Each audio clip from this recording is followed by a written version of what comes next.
Foster og Boost, nýjan samstarfsaðila hjá Víkingi. Við byrjum bara á því, hvers vegna Boost framan á treyjum Víkings? Já, sko, þetta var þannig að Jón Björnsson sem í stjórninni okkur býr hérna, hann hringdi í mig hérna í fyrrasumar. Hann sagði að það var laust, það var að losna sko treyjan, búningurinn hjá Víkingi og mér fannst það mjög spennandi að því Víkingur er þetta gott lið.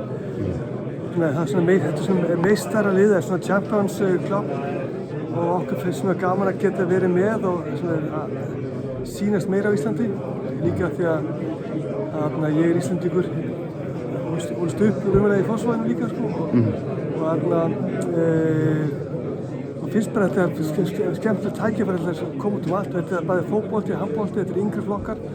Við komum til að gera það svakalega mikið og það er svona mikilvægt fyrir okkur að sýnast svona á Íslandi. Þannig að þetta er bara mjög gott tækifæri okkur. Líka svo náttúrulega Víkingur eru góðir, að fara út í Evrópu, vonandi kannski, það er kannski erfitt í Champions League, kannski Europa League eða Conference League.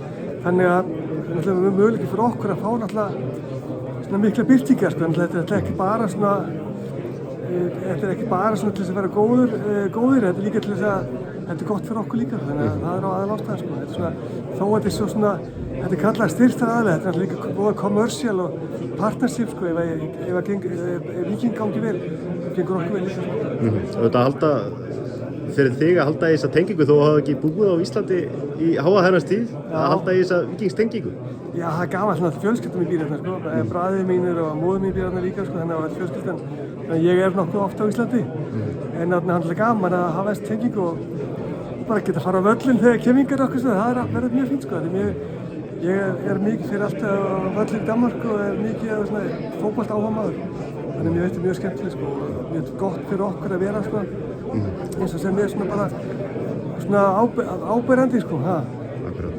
Þú ert innanbúðarmaður í Brøndby, sást í stjórn þarna og hvað. Það voru mikið læti í viðureign Víkings og Brøndby í fyrra. Þú varst á vellinum, hvernig bara svona sá þetta við þér sem tengdur báðum liðum? Ja, mér fannst það hræðilegt sko, því að þetta er alltaf búið að vera vandræði oft með Brøndby og ég var þar með forstjórum hérna í Brøndby líka sem er góðu vinur minn og okkur fannst þetta bara hræðilegt og svona mjög neyðanlegt að geta ekki verið góði gestir sko. Mér fannst alveg sko, það voru mikið vonbrigði hvernig þetta fór sko, því að mér fannst að það var tekið mjög vel á móti Brøndby-fólki þegar kom hingað sko.